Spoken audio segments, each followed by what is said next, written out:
Yeah, thank you for voting for my talk. I thought about this talk on Wednesday. I created the slides yesterday, and here I am. So let's go. Yeah, I want to talk a little bit about screenshot testing, because I also have the feeling that this is a hot topic currently around or in the Android community.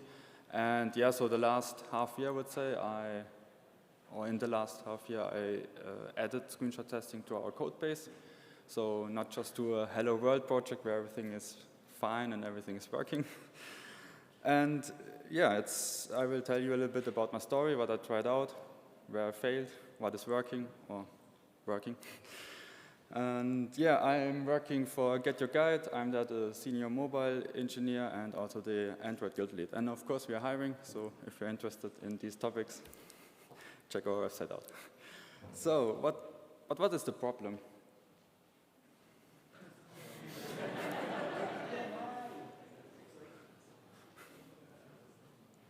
Okay. So yeah, what is the problem? What was my motivation to add screenshot test to our code base? So when you buy something with our app, so we are selling activities, like a nice trip through Dubai, and then you can, of course, have access to your ticket, to your meeting point where you need to go, and all this stuff. And of course, we have a history type, so you can see all the past bookings, but this view item, it's a recycler view, is a little bit different. And 3 or 4 months ago, we refactored the UI because our designer was freshening it up. And then he was like, hey, yeah, 20 more states, have fun. And I was like, okay, how can I test these states? And how can my designer test these states to make sure that everything is pixel perfect and everything is working? So when I created the XML layout, this is my preview. So we are still using XMLs. We are currently migrating to Jetpack Compose. But this is my preview. And as you can see, there's icons overlapping, because in one state I need to set this one icon to gone, and in the other state I need the other icon to set to gone. But how I can make sure that these things are working? Of course, we could use Jetpack Compose, but that was not possible 3 months ago. Yeah, other things I want to test or solve. So I want to test, of course, all these different states. I also want to test the day and the night mode, and that you also can read the text on night mode, and it's not black on black. Would be bad. I want to test perhaps different screen sizes, for example, how my view will look like on bigger screens or on smaller screens. Yeah, how can my designer validate my work? How can I move them a little bit more to me, and not just he designed something, I will do it, and then it's done. And how can I make sure, nothing breaks my layout? That's the whole regression topic. For example, when I'm updating the material libraries, will they change something with the text or so? I don't know. And also when we will migrate this view to Jetpack Compose, how I can make sure that this is still is this view still pixel perfect. And yeah, there are some libraries out there. For example, from Facebook, then there's a library out there from Petro, it's called Shot. Then there's something out there from the Casher people, Paparazzi, and something really new, and I haven't tried it out, I just added it to the list. So this list is, I hope, quite complete. From Dropbox, Dropshots. And yeah, then it's like, have fun evaluating them all. And I evaluated Shot and Paparazzi. And Shot, the Facebook library, and the library from Dropbox are quite similar. They're using the emulator, and Paparazzi is not using the emulator. So, and when I looked at the libraries, the GitHub repos, I thought, okay, let's give Shot a shot and try it out. So, also a small spoiler, none of them works 100%. Like the screen. I don't know. Yeah, it's coming again. So also for us, of course. Perhaps it will work for you perfectly. But how does screenshot testing work under the hood, high level? So they're using the emulator, as I said, and they will create and show the view you want to test. and show it on the emulator. Then they will make a screenshot of this view, of course. Then we will download the screenshot, a PNG file usually, from the device and put it into your project, into one folder, specific one. Then you will add it or commit and push it into your Git repo. These are now the golden masters. This is how the UI should look like. And when then you validate the screenshots on the CI will generate the screenshots temporarily and check them with the golden masters. And when there's a diff, your build will fail. So the emulator, a hard topic. So you need to make sure, so when you want to use Shot or the Facebook library or the Dropbox library, that every developer in your team is using the same emulator config. So they're using the same screen size, they're using the same screen density, and the same Android version, because the text rendering changed above the Android versions. And so I was like, okay, that's solvable. I can create a script, so my colleagues can just execute the script, and I will create an emulator for them with the same config. That's fine. That's solvable. I can do it. OK. The same for the CI. I need to make sure that on the CI we are using the same config, so the screens we are generating are the same. So what can go wrong? So I created this script. I executed the test, and my tests were failing. And I was like, what the fuck? What's wrong? Everything should work. I downloaded the PNG from the CI and put it side on side with my golden master and was like, that's the same text. I just created a view with a text. That's it. And I was like, that's the same. Why it's failing? Let's run it again. Still failing. OK. Let's use a tool who will show me the diff. And then there was a slightly difference between. And the problem is, we are using M1 Max as a develop machine, and our CI is using an x86 architecture, sorry. And the text rendering, or also the color rendering, is not the same. There's also an issue in the shot repository. And as you can see, you would say these screens are the same, but they're not. So one solution could be I could increase the tolerance, that I would say, OK, when the difference is around 10%, it's still fine. But for bigger screens, you need to increase this tolerance, and I don't want to do it. I mean, I want the screenshot test should always be the same, and I don't want to change the tolerance here and there. Yeah, if you want to see the difference, that's the difference. OK, so after that day, I moved over to check out Paparazzi. Yeah, Paparazzi is not using the emulator, so they are using the layout lib from the Android Studio. So the same library will generate or show you the XML preview. And they tricked it to work standalone. Now you can write screenshot tests also as unit tests because you don't need an emulator. So they are really fast to execute and validate. The problem is this can break any time because they're using the layout lib and Google can change something there and then Paparazzi need to fix it or deprecate the library. Who knows? But I was checking out Paparazzi and let's write a screenshot test. So this is a screenshot test.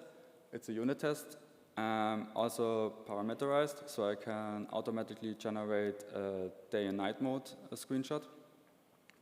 This is an example for a canceled activity. So I inflate the view with my layout. I mock some image loading, so I make sure that always this G logo is shown. Because it's unit test, you can use Mockito or what you want. Then I create our item. It's a recycler list, a recycler view item. And then I bind the view and bind this item. That's it. Make a snapshot. Easy to write and also easy to write multiple tests because you can just generate all the states you want. And this is the result. Yeah, parameters test. So when you're using Paparazzi, you can define the device layout or the device you want to use. Also, if you want to use a tablet, for example, I'm using the Nexus 5. And there's one configuration for not night and one configuration for night, so I can make sure to have one test for both cases. I could now add even more devices if I want to use, for example, tablet or smaller devices, foldables, whatever. And of course, you can also configure paparazzi, like which theme paparazzi should use and what's the tolerance. So in this case, it's 1% and not 10% like with shot. And then I was like, yeah, really cool, let's execute it. I received these screenshots, nice, it's working. But the problem is, these are now unit tests, and they're living in the same test folder as the unit tests. And the problem is now, when I execute the unit test, I don't want to execute the screenshot test. And also when I execute the screenshot test, I don't want to execute the unit test. So the current solution is, or my solution is, to put all screenshot tests in one package in the test folder and use a Gradle build parameter. So all screenshot tests we have are in this folder. And I execute this folder when I run the normal unit tests. So we can still use this green arrow to run our unit tests and everything else is working. But when you want to execute now the screenshot test to generate these PNGs, you need to add this p-screenshot argument to your Gradle command. And in this case, we have this custom views package. You need to write it down for paparazzi. Then there's this record command, which will generate your PNGs. I also defined this package name, so only the unit test in this package folder will be executed. That's it, I'm fine. Now you also need to do a little bit of config for your Git and CI. So for the PNGs, I would use Git LFS, large file storage, so you don't pollute your normal Git repository and it gets really big. And because paparazzi will put all the screenshots, all the PNGs into the snapshot folder. It's always the same naming. So you can create this config for Git LFS to put all these files in this folder on Git LFS and not in your normal repository.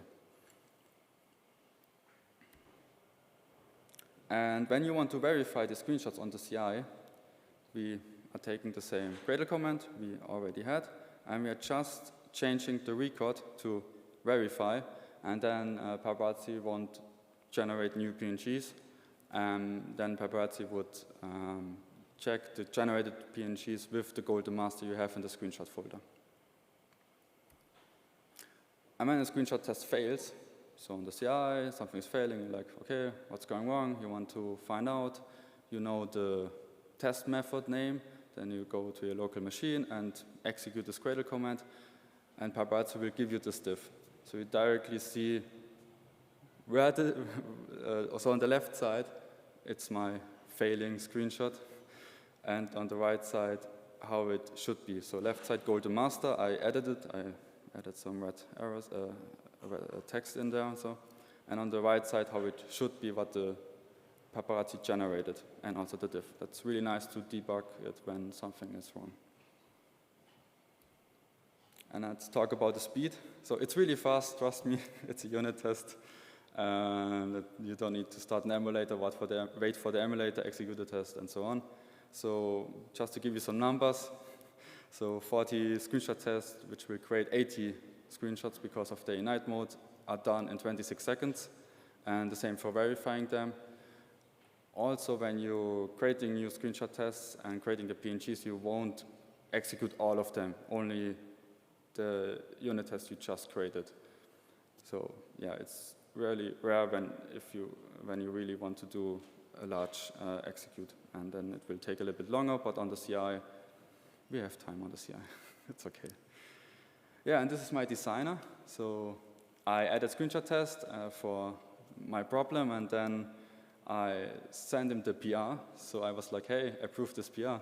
And he was like, hey, why should I improve a PR? I'm not coding, but I'm like, yeah, but there are screenshots in it for you. And he was, oh, cool, really? Here, yeah. And then he looked through it and was like, okay, nice, approve. So my designer approved the PR. But first I detected, of course, some bugs. Yeah, where I missed some few visible gone and so this kind of stuff. But in the end, it was also really nice for my designer to make sure that I did the right thing, and also we were able to iterate a little bit faster over the layout because he never needed to use an Android UIs. The same for me, when I added all these screens, I never started the app. I just generated the PNGs over and over again till they were okay, and then we were done.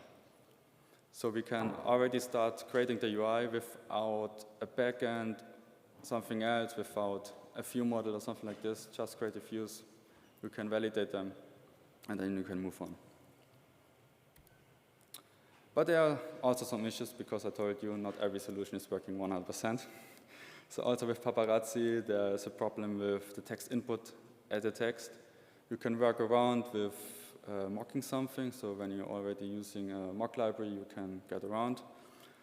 And when you're using a constraint layout as the root layout, then Paparazzi, the generated PNGs, the layout is always the whole height, which is not nice, but we can live with it. And here should be a button, but Paparazzi is not showing it, so the screenshot is completely empty. And for the night mode, you can perhaps barely see the text. So we also found these kind of issues, but yeah, so it's working for us for 90%, and that's fine for us. So what could be the future? So Airbnb has this nice library Showcase, where they are currently creating a small app out of your Jetpack Compose previews. So when you're already using Jetpack Compose and the nice preview annotation and the nice preview it generates, and then Showcase will take all these views, put it in one app, and then you could also give it to your designer like, hey, scroll through this app to validate my UIs. And now someone had the idea to integrate this with Paparazzi. So you don't even need to write a unit test. They will automatically generate the PNGs when you have this preview annotation at your composable, and also validate it on the CI, which could be really nice.